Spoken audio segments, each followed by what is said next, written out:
नमस्कार मंडळी.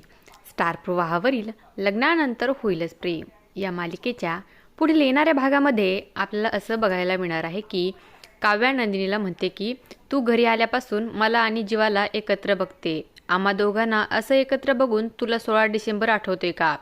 हे बघ ताई, खरं सांग, माझ्याशी काहीही लपू नकोस.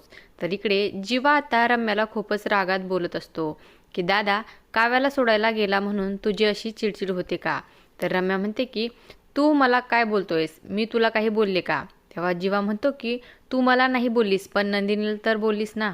तर इकडे पार्थ एक्झामला आता काव्याला घेऊन जात असतो. मात्र त्याची धमाकेदार एंट्री झालेली असते. अतिशय सुंदर अशी ओपन जिममध्ये बसून आता पार्थ काव्याला एक्झामसाठी घेऊन जाणार असतो. तर काव्या चांगलीच इम्प्रेस झालेली असते. काव्या म्हणते की अरे वा देशमुख, अगोदर तर तुम्ही मला सोडायला येणार नव्हतात आणि आता आले तर अशी धमाकेदार एंट्री. देशमुख, मला एक्झाम सेंटरपर्यंत सोडावी अशी माझी एक अपेक्षा होती, पण तुम्ही तर ते फारच मनावर घेतलेलं दिसतंय. त्यावर पार्थ म्हणतो की का नाही घेणार? माझ्या एकुलते एका बायकोची एक्झाम आहे आणि हा प्रवास मला कायम लक्षात राहावा असा बनवायचा आहे. असं काही या भागामध्ये आपल्याला बघायला मिळणार आहे.